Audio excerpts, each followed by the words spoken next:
मंडळी आपला नगरपंच आज जाणार आहे भडगाव येथे, कारण आमच्या दुर्गा मित्र मंडळ इथे रोज नाईटला काही गेमचे कार्यक्रम ठेवण्यात आलेले होते. त्यामध्ये जे विजेता झालेले आहेत ना त्यांना आम्ही गिफ्ट वाटप करणार आहेत. त्यासाठी आम्ही भडगाव येथे गिफ्ट घेण्यासाठी जातोय. ममता सुपर मार्केट या ठिकाणी खूप भारी प्रकारे गिफ्ट आणि इतर काही डेकोरेटचं सामान चांगल्या प्रकारे भेटतं. म्हणून मी भडगाव येथे फेमस ममता सुपर मार्केट या ठिकाणी गिफ्ट घेण्यासाठी जातोय.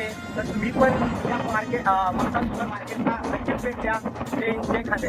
आता आम्ही ममता सुपर मार्केट जवळ आलेलो आहे. तर तुम्ही बघू शकता कशा पद्धतीचे डेकोरेटचं सामान आणि इतर लहान मुलांसाठी खेळण्या बॅग्स वगैरे आणि डेकोरेट आपल्या गिफ्ट्स वगैरे खूप भारी प्रकारे इथं सजावट केलेली आहे. तर तुम्ही एक वेळेस या मार्केटला भेट द्या. तर मग आम्ही निघालो गो. नंतर घरी जाण्यासाठी स्वयंपाक वगैरे चालू झालेला होता. मग आलो आम्ही घरी.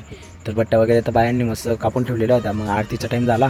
मग पाणी पावसाचं वातावरण म्हटलं मग आरती वगैरे करून घेतली. मग जेवणाला बसून दिलं. पंक्ता जेवणाचा कार्यक्रम मस्त पार पाडला भाऊ. मग नंतर आपलं ही संध्याकाळी होतं बक्षीस वितरण.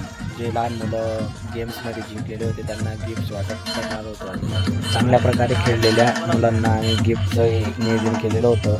काही विनर्स आहेत त्यांना आपण आज बक्षीस वितरण करणार आहोत. त्यासाठी पहिले बक्षिसाचा मान भावेश दिलीप माळे याला देण्याचा आयोजित केलेला आहे. त्यासाठी भावेशला बक्षीस देण्यासाठी जगन्नाथ महादू माळे यांनी लवकरात लवकर मंडळाजवळ यावे एवढी नम्र.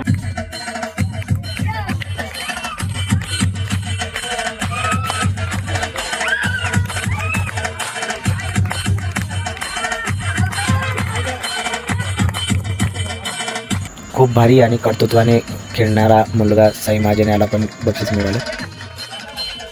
लहान मुलं तर झालेच होते विजयी, पण आमचे मित्रबंधू सैराज डेकोरेटचे मालक अनिल भाऊ पवार यांचा पण सत्कार करण्यात आला. तसेच तुम्ही एक झलक अजून राहिलेले विजेत्यांची पाहू शकता. आणि अशाच नवनवीन ब्लॉगसाठी मला नक्कीच फॉलो करा.